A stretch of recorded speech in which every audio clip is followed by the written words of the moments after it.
The testing process moves on for patch 8 of Baldur's Gate 3, so does my hype, as I get more and more fleshed out ideas for possible builds when the patch goes live sometime in the future. In this video today, I want to share some of the theory crafted builds I've been making to give you some juicy ideas for how to hit patch 8 when it goes live. As a disclaimer up front, I don't have access to the patch, so everything here will simply be viewed on a website I use to do builds on. It's purely theory crafted, and we won't be talking about, build or early level directions because, like, gear for that matter. I'll need to see what this feels like when it comes to getting access to items and what have you. In my typical fashion of upfronting the knowledge in my videos, I've gone ahead and put a link to each of the builds I'll be showcasing, as well as timestamps in the description and timeline.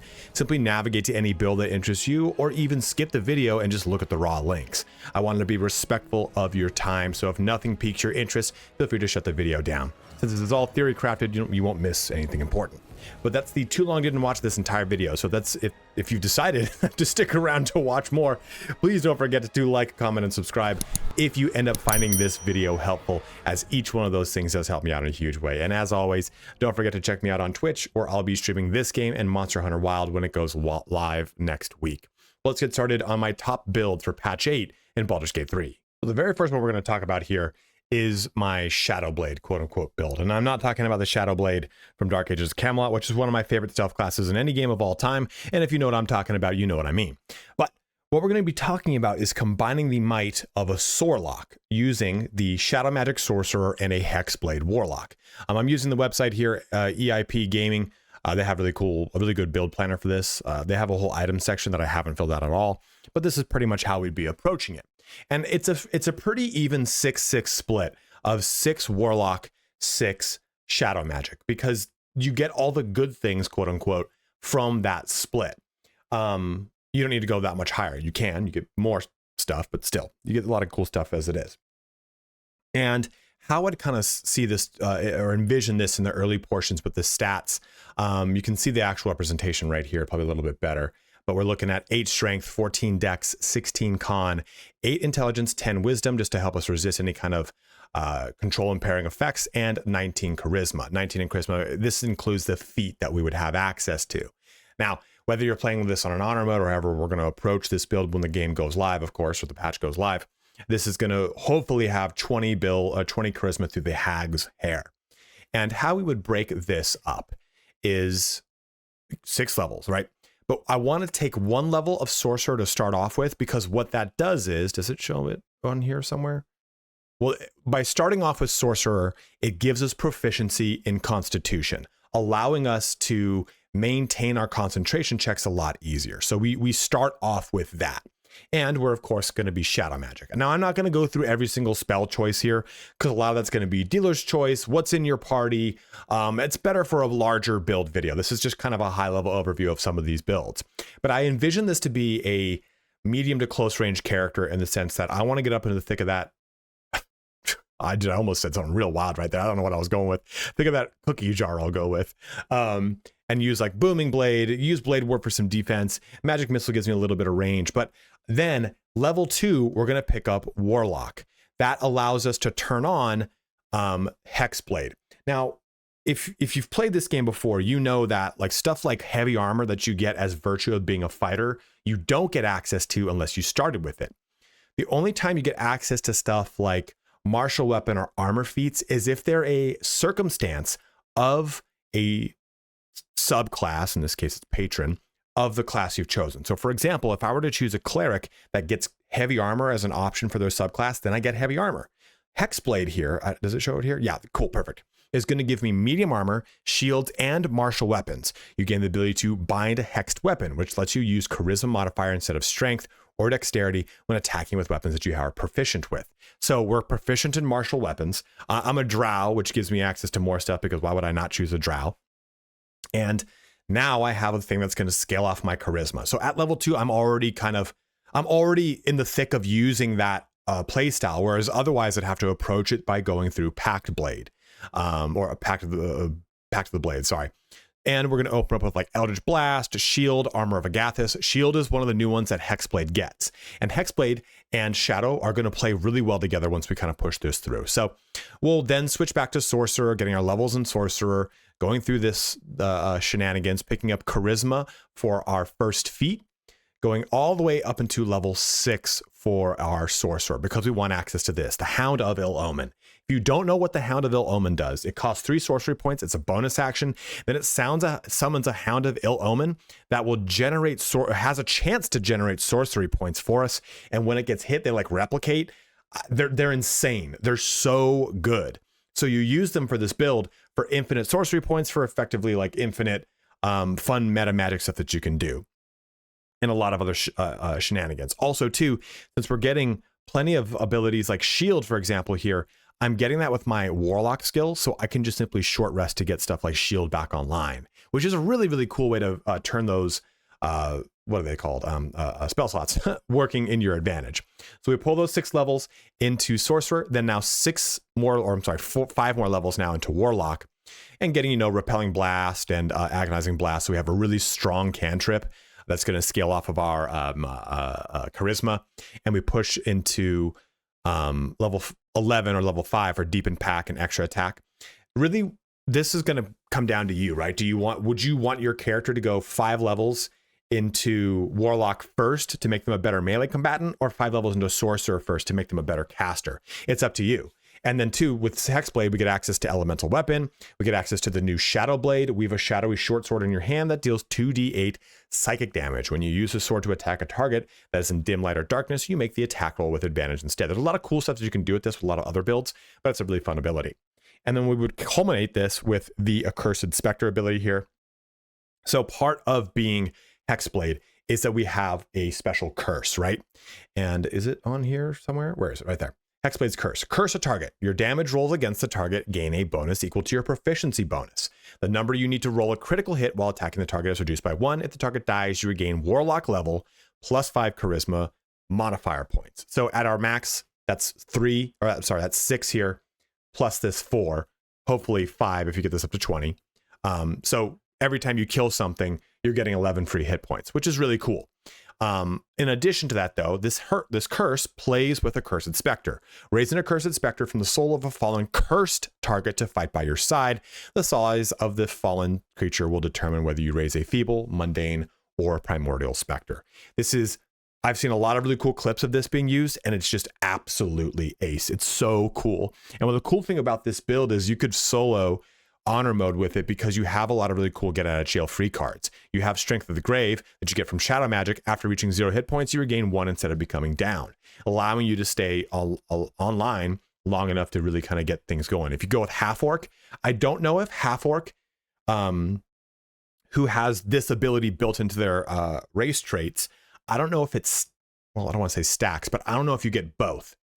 I don't know if there's a cooldown on this style of effect. And those that have played and have tested this, please feel free to comment and let me know in the section below. But it'd be great to know if, like, I go Half Orc, I take this build, and I get 2 of these instances, right? Because Half Orc has Endurance, which gets you that same thing. But this is our first build here on the Shadow Blade, which combines a lot of really fun spellcasting with potential for really fun melee in either a front line, a medium line, however you want to really kind of envision this character for your next playthrough in patch 8. You knew eventually we would be talking about the Blade Singer. And I've had this concept for a Jedi type of build for a long time. And there's a lot of ways you can dice this up. You can do 10 levels into Fighter and 2 levels into Wizard. You can do just like 3 levels into Fighter and a whole bunch more into Wizard. However you really want to kind of dice this and make this work for the style of character you want. So I've made this Jedi Consular build, which is implied that it's more of a caster, I guess, but still, I guess it's more on the melee side. And what we're going to be focusing on is dexterity for our primary stat when it comes to melee, as well as giving us some initiative, some additional armor class, constitution here for, of course, some hit points, and a base of 17 intelligence. I've got a feat on that brings us up to 19. And assuming this is your face character, we have a charisma of 10. You could swap things around. But remember, with Blade Singing, which is what we're going to go with Wizard. We're going to start as a Wizard and go 2 levels into Wizard. And again, this whole entire build is going to have 7 levels into Fighter and 5 levels into Wizard. I wish we would show the breakdown right there. But you have to kind of look at these little numbers, right? So 5 wizard and 7 fighter. But we're going to go start with wizard and bring this up to level 2. But we're going to get booming blade and blade ward as well as shocking grasp, because these are all going to be beneficial if we want to play more of a melee role, or at least a medium to melee role, kind of like that shadow blade was, right? The level 2, we're going to go with blade singing. So of course we're going to get training in war and song, which gives us light armor and performance skills. But we can only wear light armor with this build, so keep that in mind. You'll also gain proficiency with daggers, sickles, short swords, rapiers, scimitars, and long swords. And we have blade song. Invoke the blade song. You gain a proficiency bonus to armor class, and your movement speed increases by, let me move this up, by 3 meters. You also gain advantage in acrobatics and a proficiency bonus to constitution saving throws. You also unlock a blade song climax and the ability to accumulate blade song charges in combat. The blade song climax works just like this, where you unleash the full damaging and healing effects of your blade song at once. Your blade song damage charges will harm enemies an additional 1d6 force damage, and your blade song healing charges will heal you and your allies an additional 1d6. And it's a bonus action. It's awesome. It's worth noting, it's like, yeah, we're not really necessarily pulling in the damage capability of a hex blade, right? That converts things to a specific thing. Like, oh, now it's going to be based off of your charisma. No, we're really using the charges of the hex a blade song to give us the ability to do more fun stuff with it. Now we only get 2 charges of blade song, and those replenish on a long rest. Eventually we'll get up to 3, so that's good.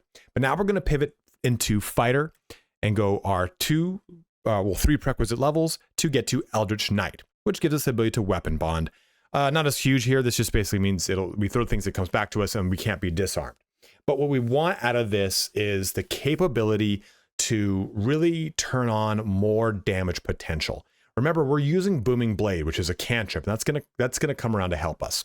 And since we're going 7 levels into Fighter, we're gonna get 2 feats from Fighter at levels 4 and 6, and then we're gonna get another feat over here from Wizard. So we really get 3 feats in this build, which is really a nice accompaniment. Which is, I don't know why that's the term I'm gonna stick with. What did I choose Weapon Master for? That's not what I meant to do. Warcaster. So we push through this. We go from level 3 into level 4 fighter.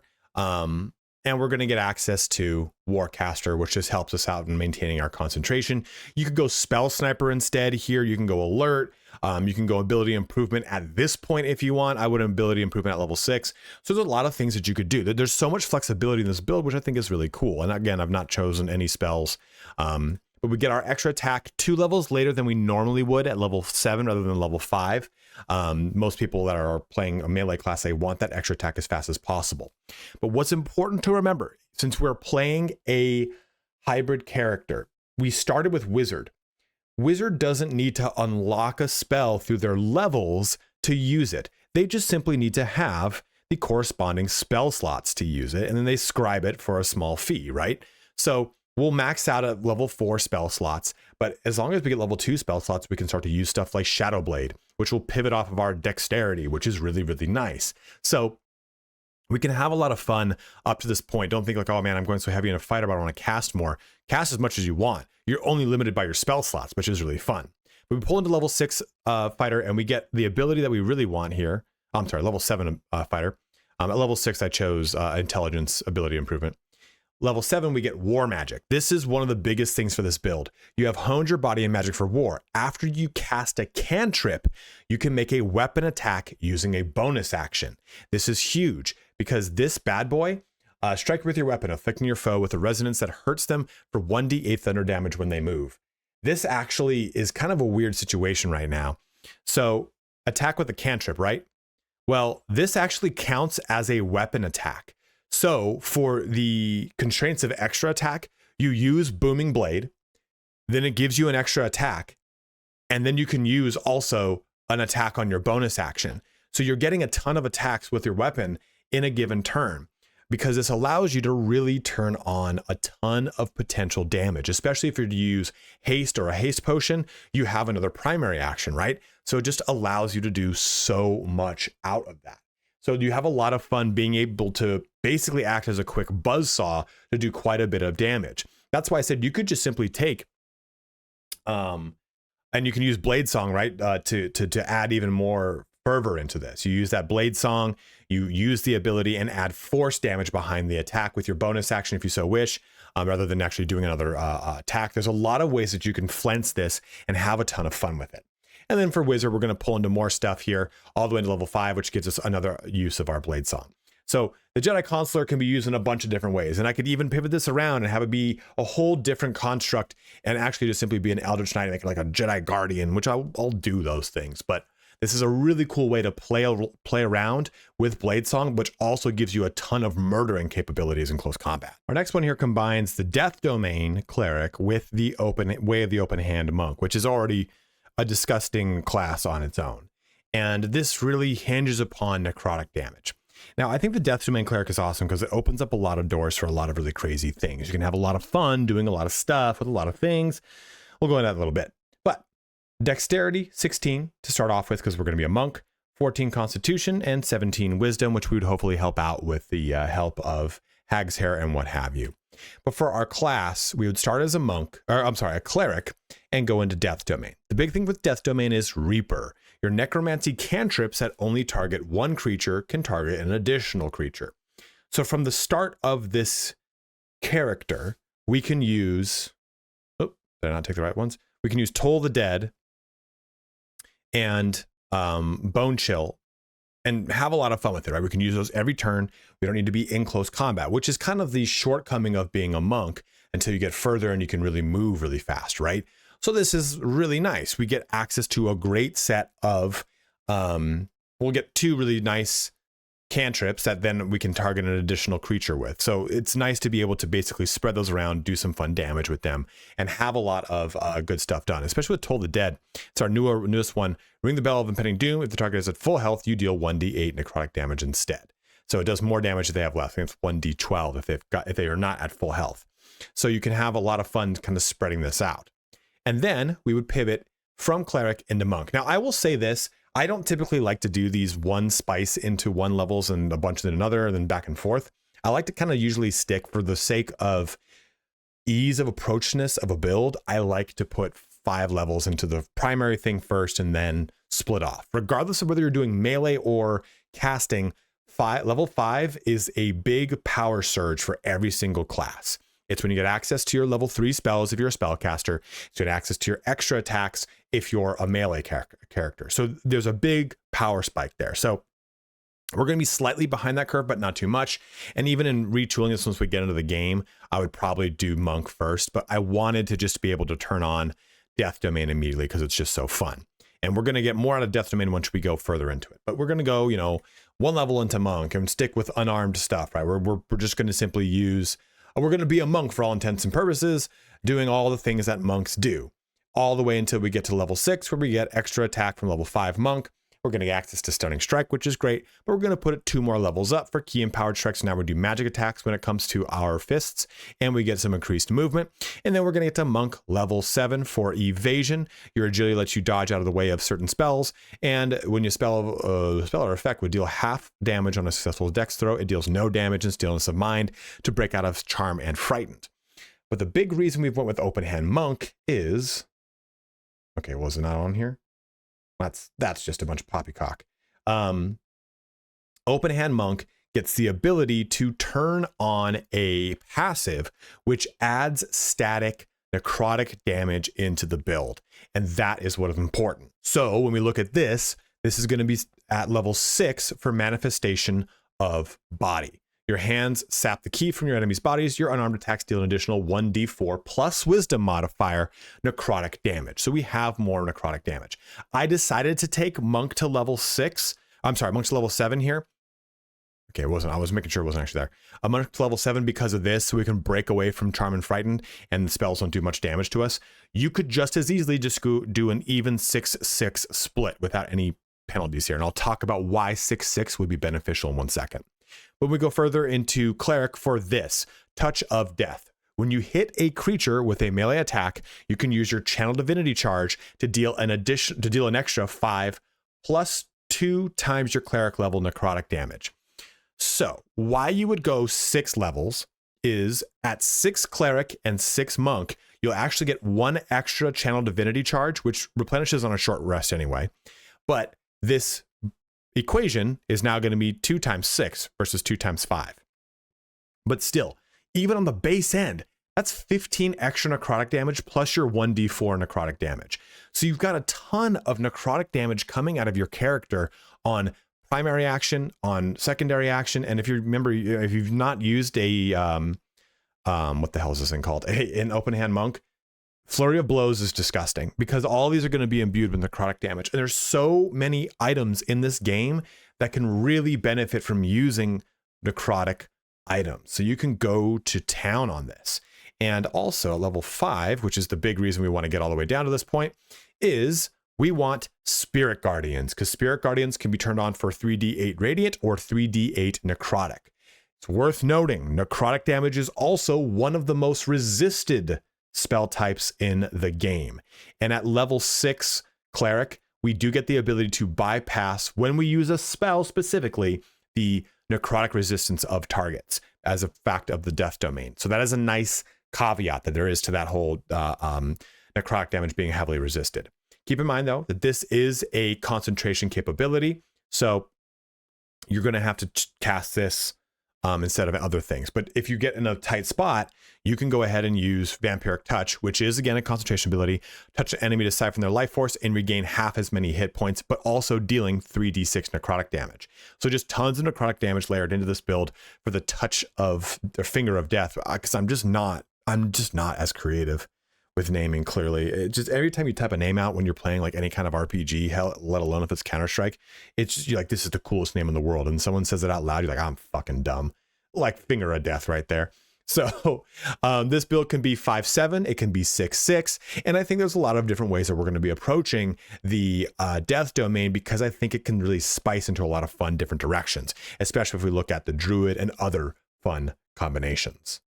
Now this build is a little more hectic, and I think this is a better end game build, or at least one that you've played through the game with the character and you want to pivot on patch 8 versus a brand new build. The other two, I think you can be fine progressing through the game in the steps that I laid out for them.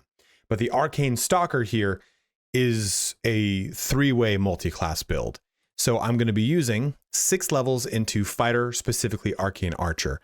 This affords us 2 feats, one being, of course, probably ability improvement, but Alert being a specific one, so that we're just +8 for our initiative. And I'll explain why that's +8 in a second. And the other one here can be, you can go crossbow stuff and do like a typical Gloomstalker build, Gloomstalker Assassin, which we're kind of using as the DNA for this build, or go with something just simple like ability improvement and put it into dexterity. You have a lot of different ways you could approach this. But this gives us 2 feats in a build that is chock full of a bunch of smaller level classes. And also, too, let me choose the subclass. Forgot to do that. It's Arcane Archer. And we'll be doing for our fighting style, it's of course going to be archery, but we can play around with that too when it comes to ranger. So that's going to be our biggest focus here, is using a bow and arrow. And with this, with Arcane Archer, we get 3 arcane shots to choose from. And they're pretty awesome. There's a bunch of them here. You've got Banishing Arrow, you've got Beguiling, Bursting, Enfeebling, Grasping, Piercing, Seeking, Shadow. So a lot of fun things. Psychic damage in here, force damage. Seeking is probably a pretty awesome one. I don't know. I got to look more at how they play into the game. Piercing is really fun. Grasping seems to be just really, really strong. I'd have to play more with them. I mean, even if you wanted to do like a necrotic style build, you could use Enfeebling Arrow, Bursting Arrow, Beguiling Arrow, stuff like that. But I'll just use Banish Arrow because that seems pretty strong. So we've got 3 arrows that we take advantage of, and we've got 4 arcane arrow charges. That pivots us over to here. So the way that these work, arcane arrow charges, they replenish on a short and a long rest. And we only get 3 at level 3. Once we progress to level 7, we get more arcane arrow shots to choose from and more charges. And level 7 gives us curving shot and magic arrow, both of which are really cool, but I just couldn't push them in for this build. And I'll be totally honest with you, this build is probably better served as a 7 fighter, 5 hunter ranger, or 5 gloomstalker ranger, but I really wanted to see if we could pull some fun stuff out of this. This again needs some actual testing in game to see how fun this can really be. So once we do 6 levels into fighter, we push into ranger here. For another favorite enemy here, we can do whatever you want in this situation, doesn't really matter. We'll just press Sanctified Stalker because, you know, thematics. But we can get Urban Tracker for proficiency in sleight of hand. Probably a Wasteland Wanderer here, though, for like either fire or cold or poison resistance, whatever it is. And then we get a Fighting Style, which is nice, which is, there we go, Fighting Style. So we already have Archer. We can just get defense for more armor class here. We can go 2 weapon fighting. However we want to really split this up, we can have a little fun with it. And it's why we also have, for our stats, I totally forgot to go over this. What a shit video I'm making here. 19 dexterity, 16 constitution, and 14 wisdom. That wisdom is just to use the scant sampling of ranger spells that we get access to. So you can use this for just simply long rest abilities like Animal Friendship and Long Shredder. I'm sorry, Speak with Animal and Long Shredder. These are both ritual spells, so they last until a long rest. So they're a great spell that you can just simply use. You can use Ensnaring Strike if you want. I just don't like that it's a concentration and it uses primary and secondary action. I'm sorry, bonus action. Might be Hail of Thorns, that's a good one, stuff like that. But when level 3 Ranger, we get Dread Ambusher. You specialize in taking out foes swiftly and ruthlessly. You gain +3 to your initiative. On the first turn of combat, your movement speed is increased by 3, and you make an additional 1d8 damage when you do, or you have an additional 1d8 damage attack you can do. Or make an attack that deals an additional 1d8 damage. Jesus. So you have a really nice set of Alpha Strike capabilities with this build. And it turns on even more once we push our Rogue, which we can do expertise into specific stuff, into level 3 to give us Assassin for Assassin's Alacrity. So we can reset our primary and bonus action.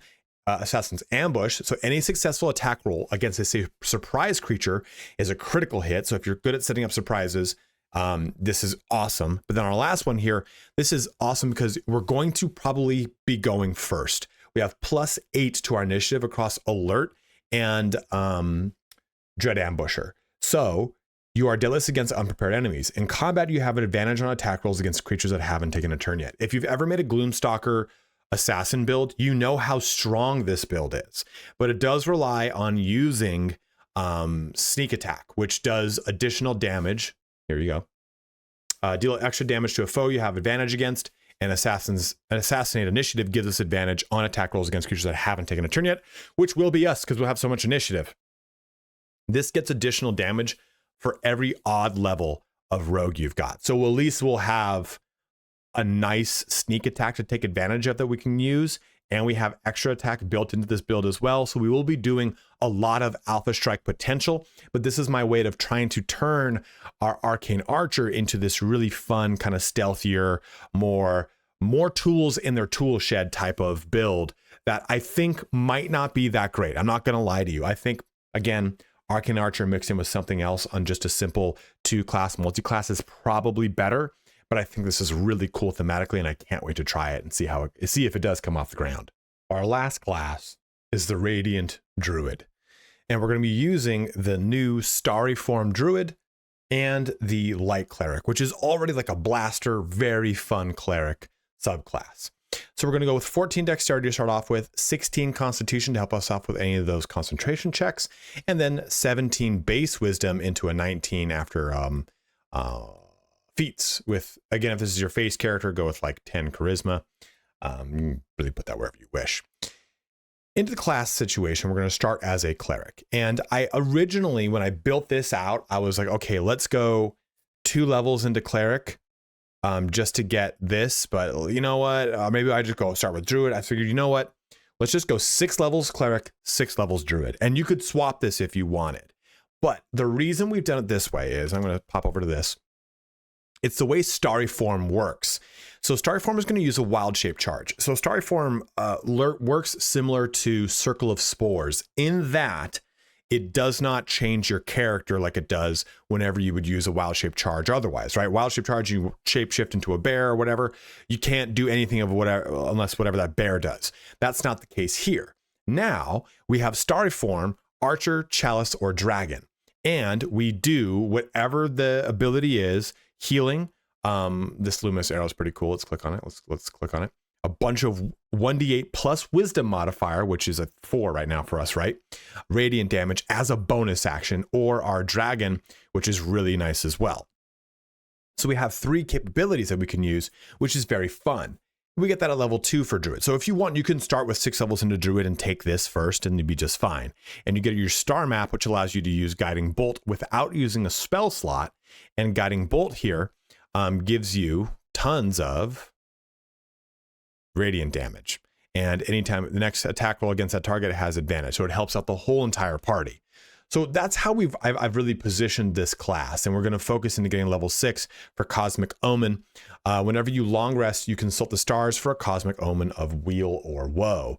The Omen grants you the ability to increase Weal or decrease Woe, attack rolls and saving throws, and to increase your abilities, your allies' ability check. So basically, it's like being a divination wizard, to put it easily, where you can influence or decrease a roll in some way, shape, or form. So you get a lot of fun utility from that.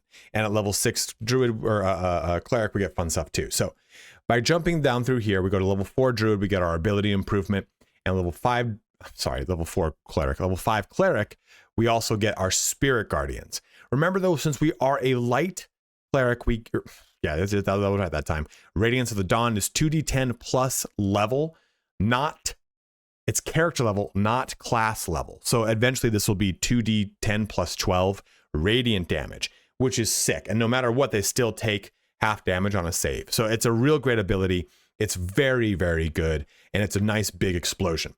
Now, what you get to at Light Cleric is Warding Flare. Shield yourself with Divine Light. Use a reaction to impose disadvantage on an attacker. So it makes you personally very tanky. At level 6, though, we get improved Warding Flare. So now we can cast this, quote unquote, cast this.